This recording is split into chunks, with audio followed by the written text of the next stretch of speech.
Let me ask you something honestly. When was the last time you said no to a stakeholder and actually felt comfortable doing it? Because most project managers don't struggle with planning, they don't struggle with tools, they don't even struggle with execution. They struggle with one simple word no. Not because they don't know when to say it, but because they don't know how to say it without damaging relationships. Welcome back to PM Talks with Kamal and the PM Mindset series. In the last episode, we spoke about why projects fail, and one of the biggest reasons was avoided conversations. Today, we are going one level deeper. How do you actually handle those conversations? How do you say no and still build trust? Let's acknowledge something very real. Saying no is not hard because of language, it's hard because of fear. Fear of being seen as difficult, fear of damaging stakeholder relationships, fear of execution, fear of escalation, fear of losing control of the situation, especially in complex environments where stakeholders are senior, expectations are high, and pressure is constant. So, what do we do instead? We say, let's try, we'll see what we can do, we'll explore this, which sounds polite, but actually it means yes, even if it shouldn't be.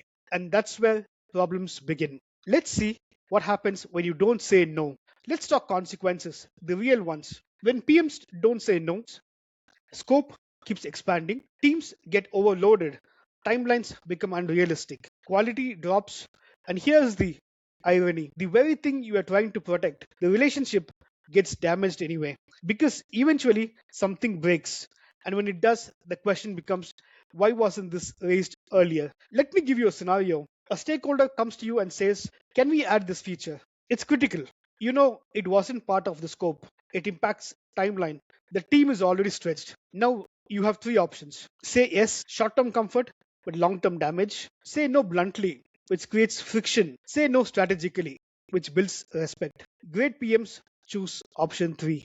Here's a simple but powerful approach. Step 1, which is acknowledge. Start by validating, not agreeing. Say, I understand why this is important. This shows you are listening. You respect the request. This shows you are listening.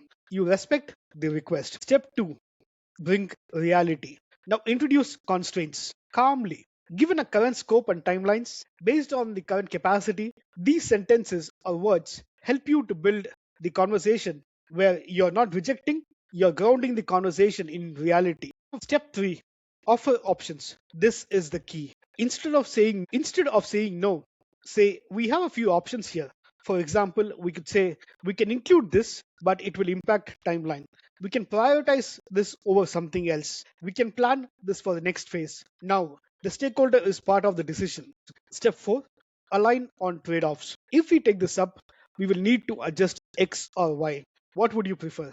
Now, you are not blocking, you are facilitating decisions. Step 5, stay calm and consistent. This is where mindset matters. If you sound unsure, people push. If you sound grounded, people trust. Let me give you some practical lines you can start using immediately. Give you some practical lines you can start using immediately. Instead of we can't do this, say we can absolutely explore this, but we'll need to adjust timelines or scope. This is a great addition. Let's evaluate where it fits best without impacting current commitments. If this becomes a priority, we will need to deprioritize something else. Let's align on that. I want to make sure we deliver this well, not just quickly. These are not rejections, these are leadership responses. Here's the biggest shift you need to make. Saying no is not about rejecting people, it's about protecting outcomes. You're not there to please everyone, say yes to everything, absorb pressure silently. You are there to create clarity, drive alignment, protect delivery, and sometimes that requires saying no. So, next time you are in that moment when a request comes in and your instinct says, this doesn't feel right, don't default to yes. Instead, ask, what's the right way to respond here as a leader? Hardest no you had to say as a PM. Drop it in the comments. Let's learn from each other. If this helped you, share it with another PM. Subscribe to PM Talks with Kamal. And remember, great PMs don't avoid tough conversations, they handle with clarity. See you in the next episode. Thank you for watching.